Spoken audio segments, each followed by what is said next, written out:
क्या तोहफा? 100 बाइबल को हम भेजने वाले हैं। कितना? 100 बाइबल। हम ज़्यादा तो कुछ दे नहीं पाएंगे। कितना देंगे? 100 बाइबल देंगे। कम से कम एक कलीसिया में 5 बाइबल जाएगा, और जो भी वो बिक्री करेंगे वो पास्टर का वो तोहफा रहेगा उनके लिए। ठीक है, हम इधर से भेजेंगे 100 बाइबल। और 100 बाइबल में सपोज आप कुछ बाइबल को दान करना चाहते हैं, यू आर मोस्ट वेलकम। मुझे पैसा नहीं चाहिए, मुझे चाहिए क्या चाहिए? बाइबल चाहिए। हम बाइबल को, हिंदी बाइबल, पूरा बाइबल को क्या करेंगे, बिहार में इस साल हम 100 बाइबल को भेजेंगे क्रिसमस के तोहफा के नाते। हाँ, तो जितने लोग बाइबल को गिफ्ट करना चाहते हैं, आप आपके सपोज आप बाइबल आपको मालूम नहीं कहाँ मिलता है, आप हमको पैसा देने से हम खरीद करेंगे आपके नाम पे, और हमारा कलीसिया से 100 बाइबल इस महीने के लास्ट में हम लोग भेजेंगे। जितने लोग बाइबल को देना चाहते हैं, 5 हो, 10 हो, 20 हो, 50 हो, सब 100 बाइबल मैं देना चाहता हूँ। प्रभु आपको अनुग्रह करे। इस साल हम बिहार को 100 बाइबल भेज रहे हैं। हालेलुया। और अगले साल परमेश्वर अनुग्रह करेंगे तो अगले साल अगला स्टेट को हम बाइबल को भेजेंगे। तो इसलिए आपका अंदर परमेश्वर जो भी अगुवाई करते हैं देने के लिए, जितने भी बाइबल हम लोग बाइबल बाहर से जब खरीदते हैं 350 रुपया करके एक बाइबल को खरीदते हैं, लेकिन हम होलसेल में लेंगे तो 300 रुपया लगेगा हमको एक बाइबल का। एक बाइबल का 300 या 280 रुपया ऐसा लगेगा। हम लोग कोशिश करेंगे जितना कम भी है वो मिले, 300 से नीचे मिलेगा। तो जितना बाइबल आप देना चाहते हैं उतना बाइबल आप दे सकते हैं। एक बाइबल का कितना? 300 रुपया। 280 से 300 होगा। हम लोग खरीदते समय 350 में खरीदते हैं, लेकिन वो होलसेल में थोड़ा ज़्यादा खरीदते हैं तो ज़्यादा देंगे। हालेलुया। प्रभु का धन्यवाद हो कि हम इस समय मेज में आते हैं। हर महीना के पहले रविवार जब मेज में आते हैं, और ये मेज एक पवित्र समय है, और मेज में शामिल होना एक सौभाग्य भी है। हर कोई प्रभु के मेज में शामिल नहीं हो पाते। आज बपतिस्मा लिए हुए हैं लेकिन कलीसिया में नहीं है, क्योंकि वो सौभाग्य उनके जीवन में नहीं आ पाया।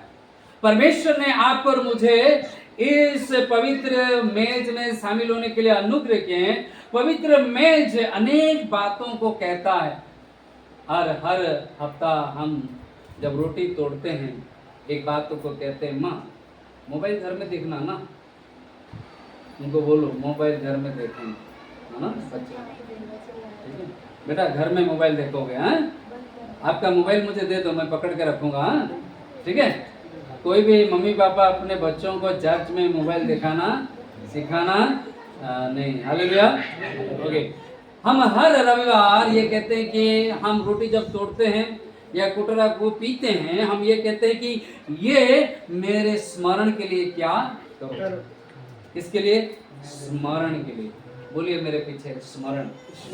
स्मरण कहने से क्या है? याद करने के लिए क्या है करो।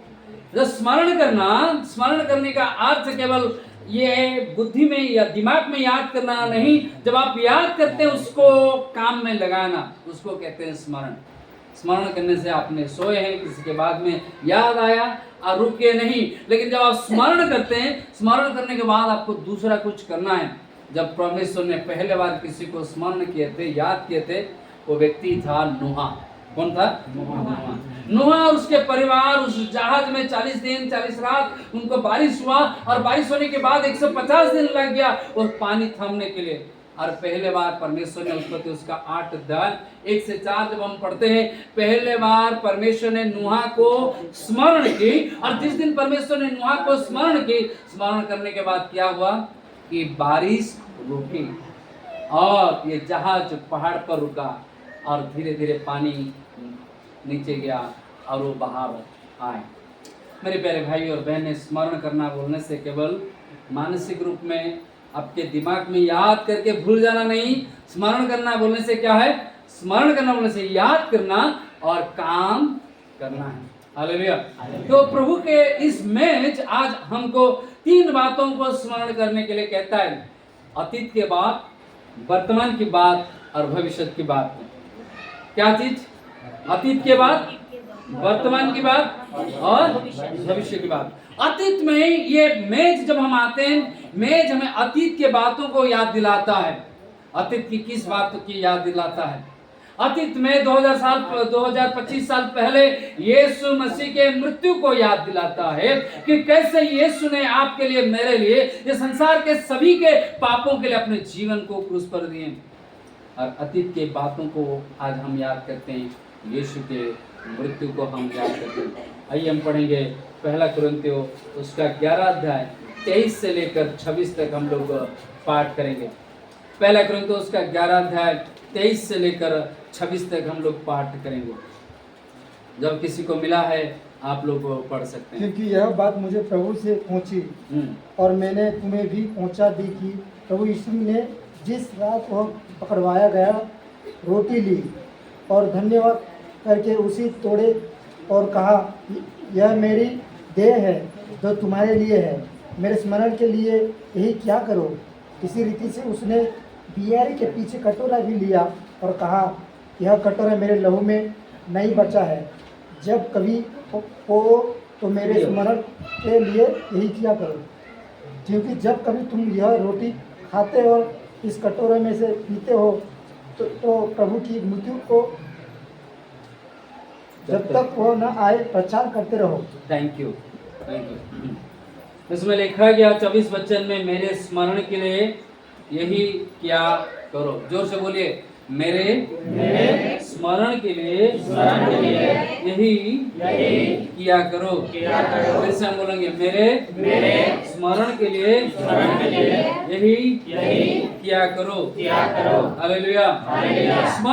स्मरण जैसे कि हमने कहा कि स्मरण कहने का मतलब ये नहीं कि आपने याद किया और भूल गया, नहीं। आपने याद करके कुछ किए करते हैं। जब हम स्मरण करते हैं, स्मरण करने के बाद, याद करने के बाद मन ही मन में नहीं, उसका एक्शन होता है। जब हम यीशु के मृत्यु और पुनरुत्थान को स्मरण करते हैं, हम रोटी और दाखरस में क्या होते हैं, शामिल होते हैं। हम मन में याद करते हैं और शरीर में काम करते हैं। ये याद करना अर्थात परमेश्वर के हमारे जीवन में जो अतीत में परमेश्वर ने अपने पुत्र का बलिदान किया है, उस बलिदान को याद करने का समय है। हालेलुया। यूहन्ना उसका 15 अध्याय 13 वचन में लिखा रहता है कि इससे बड़ा प्रेम किसी का नहीं कि कोई अपने मित्रों के लिए अपने प्राण, इससे बड़ा प्रेम और किसी में नहीं है कि यीशु ने हमारे लिए अपने प्राण को दिए हैं। यीशु ने हमारे लिए क्या दिए हैं? एक महीना पहले मैं बोल रहा था, सुबह 1 महीना पहले हमारा विनय का क्या हो गया, एक्सीडेंट हो गया। ड्यूटी जा रहा था, उसको एक्सीडेंट हो गया, गिर गया, छेद हुआ और खून बह रहा था। पहला हॉस्पिटल को गया, हॉस्पिटल सारे बंद थे। घर के पास आया, हम दूसरे हॉस्पिटल भाई चैतन्य के साथ हम मिल के गए और जाने के बाद हॉस्पिटल में उसको रुई लगाया और बांधा, टाँका लगाया। बांधने के बाद हम घर को आए। घर को आने के बाद उसको बैंडेज लगा हुआ है और हमारा बड़ा बेटा सालों ने उस बैंडेज को देखने के बाद ही बेहोश हो गया। खून को नहीं, क्या बैंडेज। आप में से ऐसे हैं, हम लोग सुई देखने के बाद क्या हो जाते हैं, सुई देखने में कितना सुई अंदर भी नहीं गया है, हाथ पाँव क्या हो रहा है, कांप रहा है सुई से, केवल पतला सा सुई से।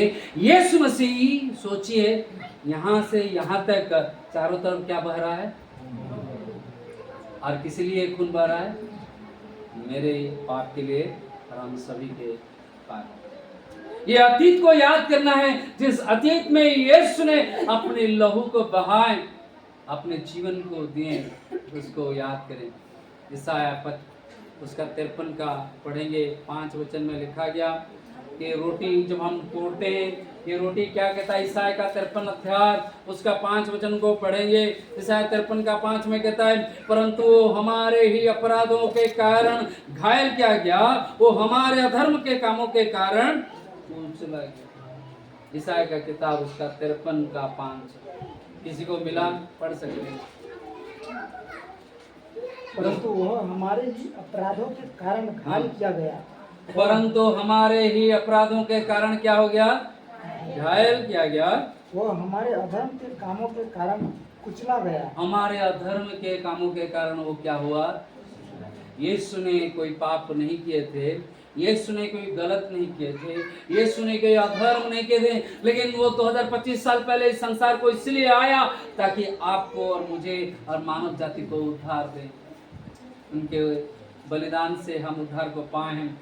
जब रोटी को हम लेते हैं, ये रोटी यीशु का शरीर जो घायल हुआ, वो जो टुकड़ा टुकड़ा हुआ, यीशु के शरीर को जो क्रूस पे लटकाया गया, उसको हम याद करने का समय है।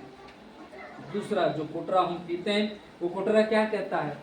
आइए हम पढ़ेंगे मत्ती उसका 26 का 28 वचन पढ़ते हैं। क्या लिखा गया कि कोटरा उसके बहाए हुए लहू का प्रतीक है, जो हमारे पापों के क्षमा के निमित्त बहा गया है। ये कोटरा यीशु के लहू को याद करने के लिए है। मत्ती के सुसमाचार उसका 26वां अध्याय 28 वचन में लिखा गया, क्योंकि ये वाचा का मेरा लहू है जो बहुतों के लिए पापों की क्षमा के निमित्त क्या किया गया? Hallelujah, hallelujah, hallelujah. ये कोटरा जो हम दाखरस को लेते हैं, नहीं कोई लोगों का गलत फहमी है। कोई लोग कहते हैं कि ये दारू है, ये दारू वाइन है, बोलते हैं क्या है? दारू। एक बाहर के लोग जो वचन को नहीं जानते हैं और वे उसका मजाक उड़ाते हैं कि तुम तो क्या पीते हो? शराब पीते हो। चर्च में क्या दिया जाता है? ये शराब नहीं है, ना तो वाइन है, लेकिन प्रभु यीशु मसीह के लहू को याद करने के लिए हम दाखरस को क्या करते हैं? तोड़ लेते हैं। Hallelujah, hallelujah. जब रोटी को हम तोड़ते हैं, यीशु के शरीर को याद करते हैं। जब कोटरा को दाखरस को पीते हैं, ये दाखरस को किसको याद करने के लिए है? यीशु के लहू को जो हमारे लिए बहाया गया, उसको हम याद करते हैं। जब हम मेज में आते हैं, ये मेज हमें ये याद दिलाता है कि हम अपने धर्म और कर्म के कारण हम उद्धार को नहीं पाए। एफिसुस का 2 का 8 कहा गया, 8 वचन में लिखा है। एफिसुस का 2 का 8 में लिखा गया, अनुग्रह के में विश्वास के द्वारा अनुग्रह में तुम्हारा क्या हुआ है? उद्धार हुआ। एफिसुस का 2 का 8 को पढ़ेंगे, कोई पढ़ सकते हैं? एफिसुस की किताब, हाँ। क्योंकि विश्वास के द्वारा अनुग्रह ही तुम्हारा उद्धार हुआ है। अनुग्रह से तुम्हारा क्या हुआ है? हालेलुया। हमारा उद्धार और किसी के द्वारा नहीं हुआ। हमारा उद्धार कोई काम के द्वारा नहीं हुआ। हमारा उद्धार कहीं पर मन्नत चढ़ाने के द्वारा नहीं हुआ। हमारा उद्धार कोई बलिदान चढ़ाने के द्वारा नहीं हुआ। हमारा उद्धार यीशु मसीह में विश्वास करने के द्वारा और परमेश्वर के अनुग्रह के द्वारा हुआ है। हालेलुया। ये नहीं सोचना कि आप अच्छे थे इसलिए आपका उद्धार हुआ, नहीं। हमारा उद्धार प्रभु ने प्रेम से अनुग्रह से किए। हमें से सब उस कीड़े के समान थे, पापी थे। हम पाप में सड़ रहे थे और यीशु ने हमें उद्धार देने के लिए आए और वो हमको उद्धार को दिए हैं अपने अनुग्रह से। जब हम मेज में आते हैं, परमेश्वर के अनुग्रह को याद करने की जरूरत है, क्योंकि हमारा उद्धार और किसी से नहीं, यीशु के लहू के द्वारा आया है। जब पवित्र मेज हम महीने में एक बार लेते हैं, लेकिन पहले शताब्दी के पहले कलीसिया के लोग महीने में एक बार नहीं, हर दिन रोटी तोड़ते थे बोल के लिखा गया।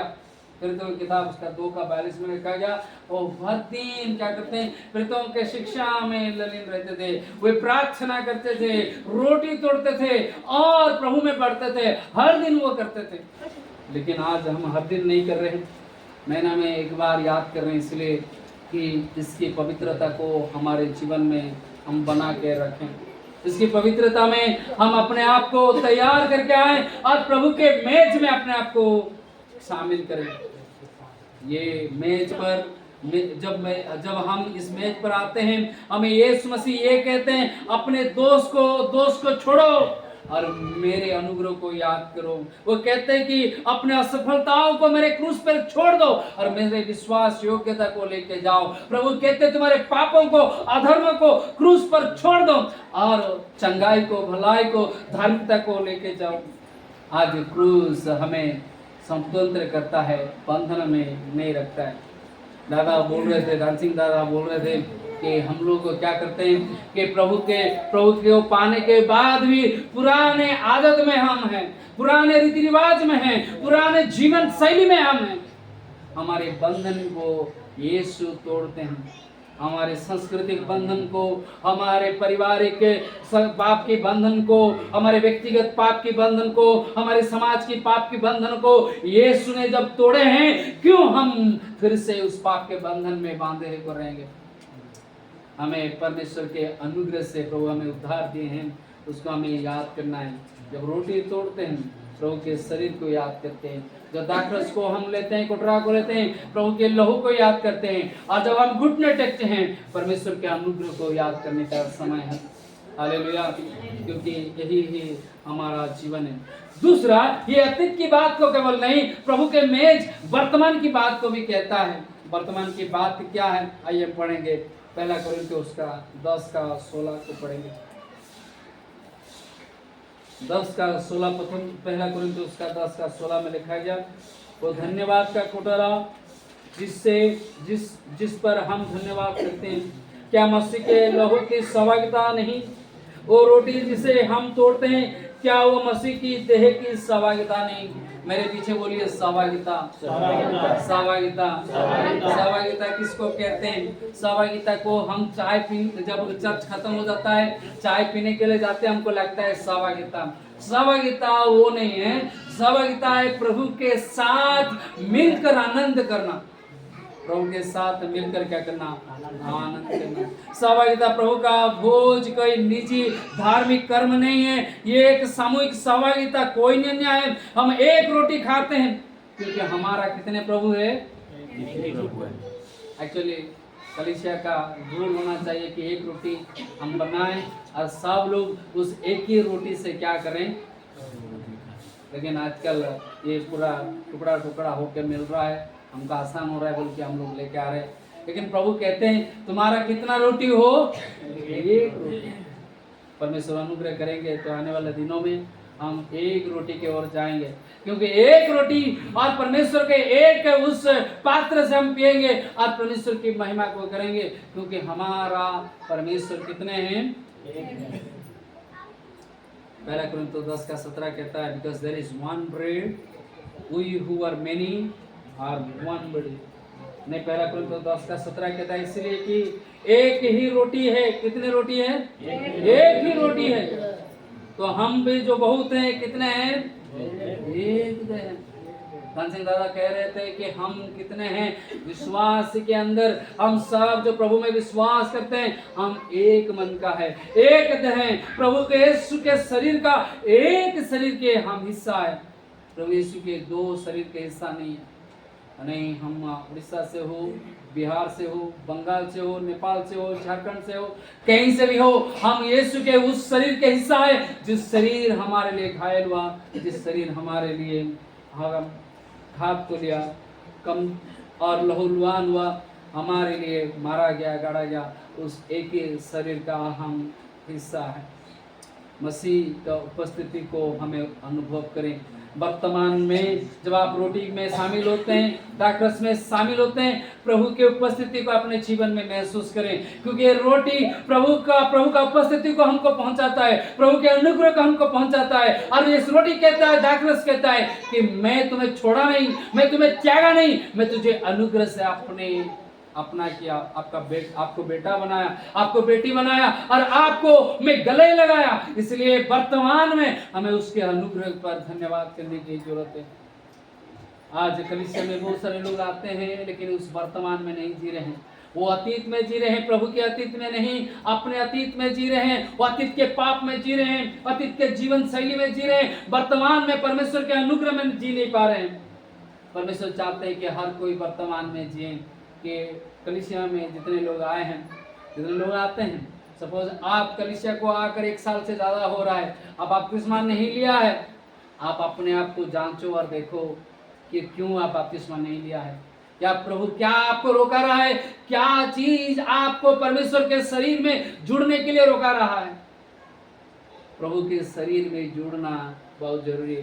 सपोज आप विश्वास करते हैं, प्रभु को अपने उद्धारकर्ता के रूप में ग्रहण किए हैं, अपने पापों को स्वीकार किए हैं, तब ज्यादा दिन आप प्रभु के शरीर से अलग रह नहीं सकते हैं। आप बेंगलोर में हो या अपने गांव में हो, जहां पर भी जाइए, आप रोटी में और दाखरस में हमें शामिल होने की जरूरत है। हमें रोटी और इस दाखरस में शामिल होने के लिए धर्मी बनने की जरूरत नहीं, क्योंकि यीशु ने पापियों को उद्धार करने के लिए संसार को आए, धर्मियों को बचाने के लिए नहीं। हम पापी है, इसलिए प्रभु हमारे पापों के लिए क्या किए, अपने जीवन को दिए। लोगों को लगता है प्रभु में शामिल होने के लिए मुझे बहुत धर्म कर्म करना पड़ेगा। नहीं, आप पापी है, इसीलिए आपको धर्म इसमें शामिल होना है। धर्मी है बोल के नहीं, जिस दिन आप धर्मी हो जाएंगे उस दिन और एक भोज को खाएंगे। उस भोज के बारे में मैं बोलूँ, हम पापी है और अनुग्रह से हमारे पाप का उद्धार हुआ है। अनुग्रह से परमेश्वर ने हमारे पाप को क्षमा किए हैं, अनुग्रह से परमेश्वर ने हमें नया जीवन दिए हैं। इसीलिए इस रोटी में हम शामिल होते हैं। इसीलिए नहीं कि हम पाप नहीं किए हैं, इसीलिए नहीं कि हम अधर्म नहीं किए, इसीलिए नहीं कि परमेश्वर से हम दूर नहीं गए हैं, लेकिन इसीलिए है कि परमेश्वर ने अनुग्रह से हमको क्या किए हैं, उद्धार को। जो लोग अभी तक बपतिस्मा नहीं लिए हैं, क्या परमेश्वर का वचन को जब सुन रहे हैं, क्या बपतिस्मा के लिए अपने आप को तैयार करेंगे? परमेश्वर कहते हैं मैं तुमको कभी छोड़ूंगा नहीं, कभी तुम्हें क्या करूंगा नहीं, क्या, क्योंकि प्रभु का इस मेज हमें परमेश्वर के शरीर में क्या करता है, जुड़ाता है। जब हम रोटी को लेते हैं, याद रखें कि ये शरीर हमारे लिए घायल हुआ। जब हम कोटरा को पीते हैं, याद रखें यीशु ने लहूलुहान हुए हमारे पापों को क्षमा करने के लिए। जब हम मेज पर बैठते हैं, याद रखें कि हम अनुग्रह से जीते हैं। तीसरी बात मैंने कहा, पहला चीज हम अतीत को याद करते हैं, वर्तमान में जीते हैं, और साथ साथ भविष्य के बारे में ये रोटी कहता है। और ये मेज, प्रभु का भोज भविष्य के बारे में कहता है, भविष्य में क्या होने वाला है। आइए पहला कुरिन्थियों उसका 11 अध्याय फिर से पढ़ेंगे, 26 वचन को पढ़ेंगे। क्या लिखा गया? पहला कुरिन्थियों उसका 11 का 26 में लिखा गया,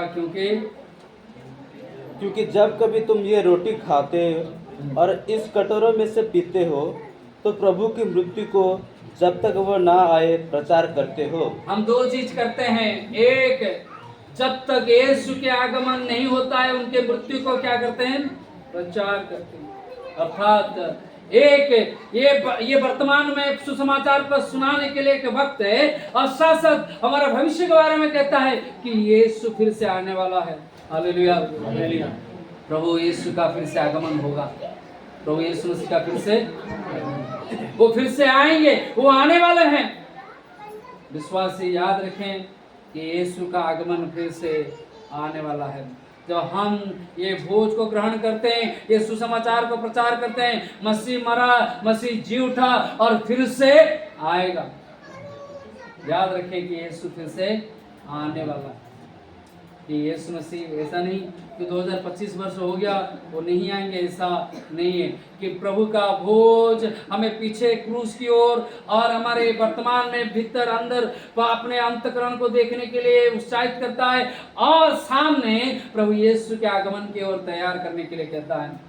ये मेज कहता है अतीत की ओर देखो, पीछे देखो, यीशु ने आपके लिए क्रूस पे मरे हैं, वो पीछे देखो मुड़ के, और वर्तमान में प्रभु ने जियो और सामने चलो प्रभु के साथ मिलने के लिए। बाइबल 2 भोज के बारे में कहता है, अभी भी मैं कह रहा था कि बाइबल 2 भोज के बारे में कहते हैं। एक जो पापियों ने उद्धार पाए हैं उनके लिए, और उस दिन जब परमेश्वर के आगमन होगा, और एक महान भोज होगा। प्रकाशित वाक्य उसका 19 का 9 वचन को हम पढ़ेंगे।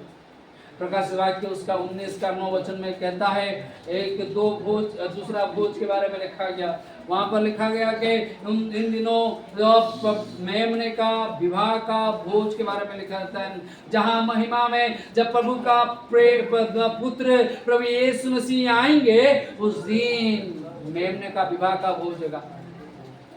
पढ़िए कोई, क्या लिखा गया?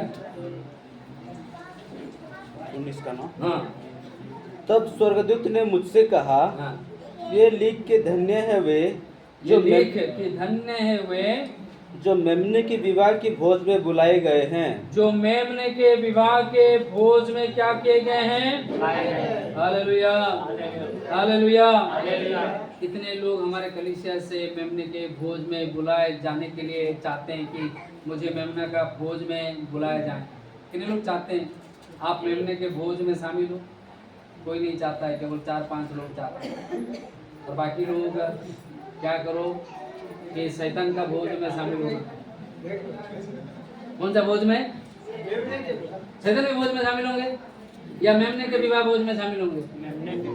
हाँ, कितने लोग मेमने के भोज में शामिल होंगे, विवाह भोज में?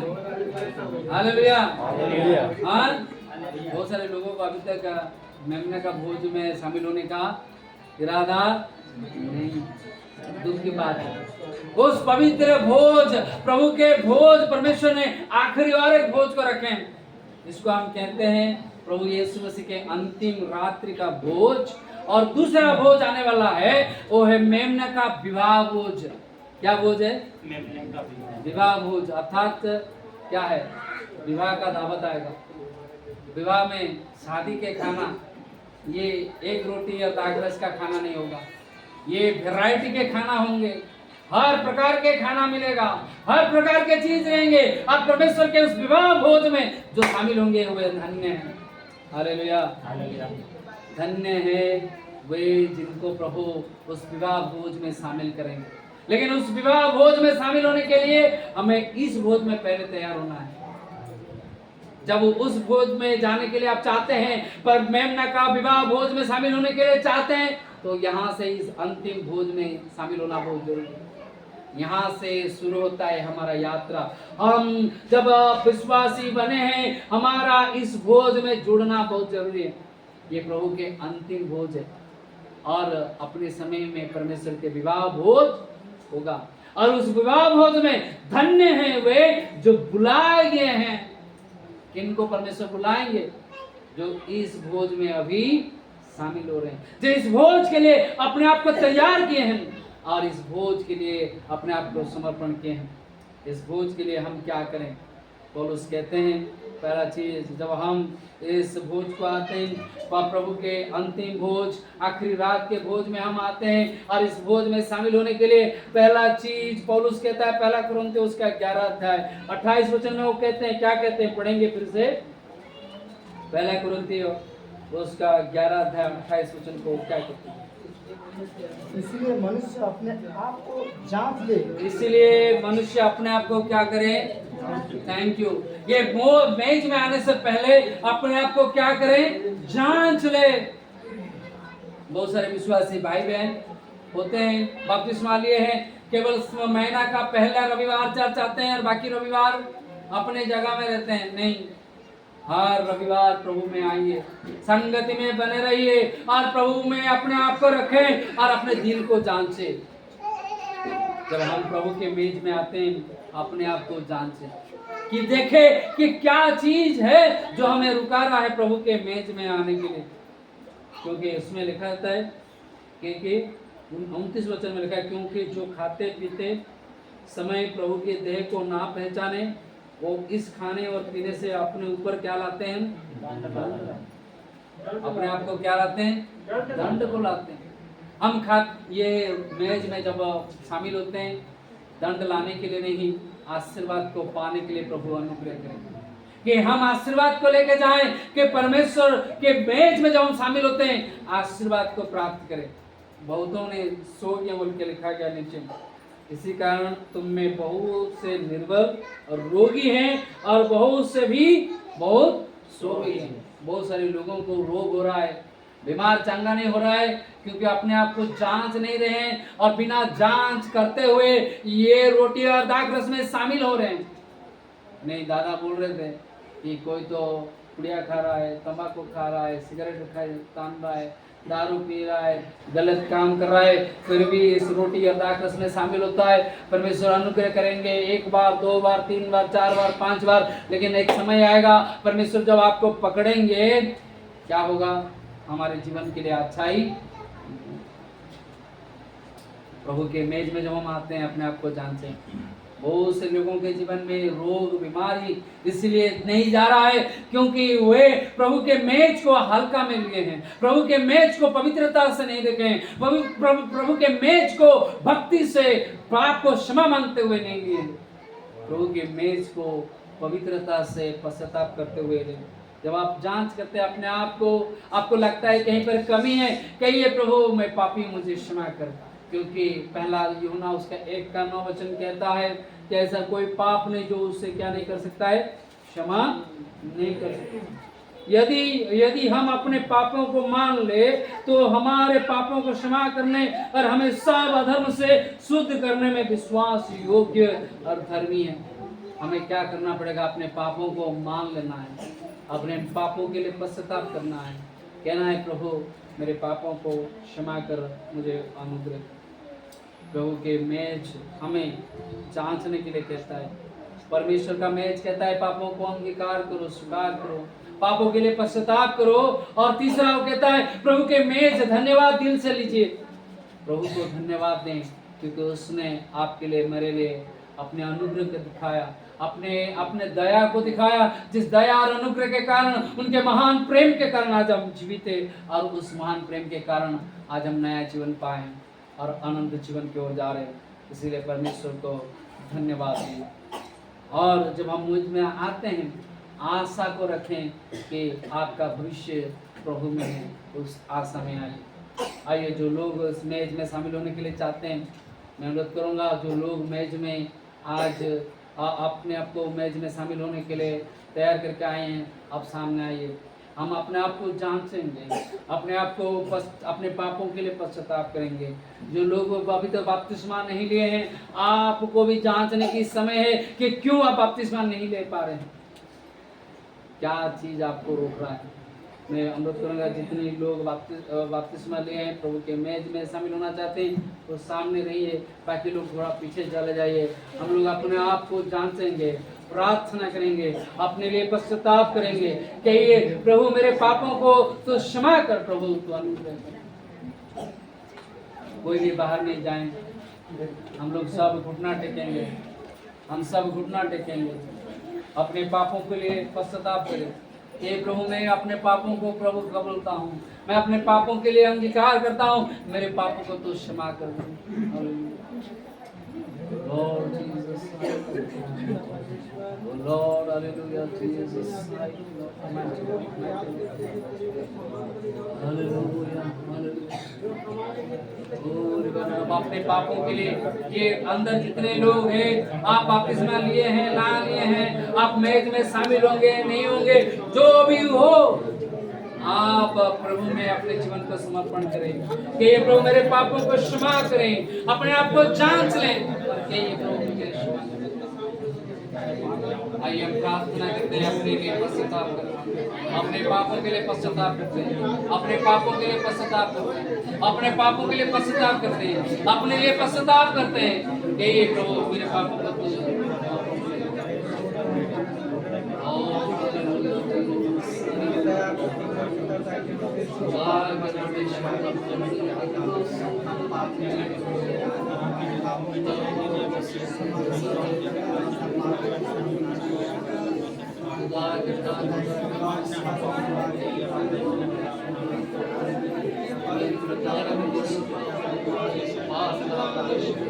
आइए आप अपने आप को बंद करेंगे, हर कोई अपने पापों को पश्चाताप करे।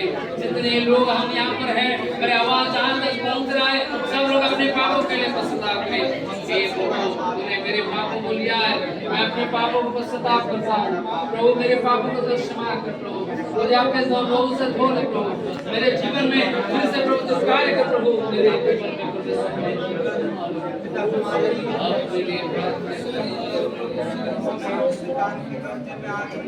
मेरे पापों को मुझे छोड़ करने से मुझे छूने पर मुझे नया कर, आपके लोगों से आपके लोगों से मुझे आपके लोगों से मुझे आपके लोगों से मुझे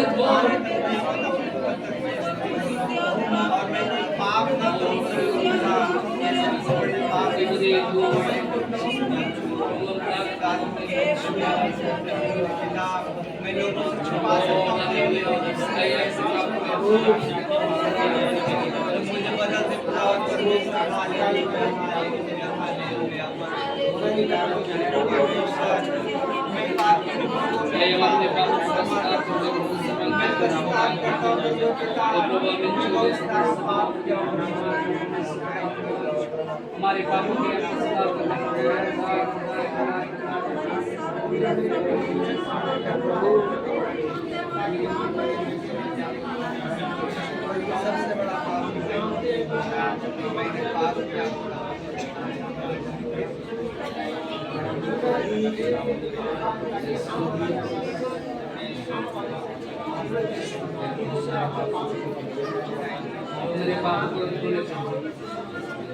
मेरे पापों मुझे परमेश्वर शुद्ध कर पवित्र कर।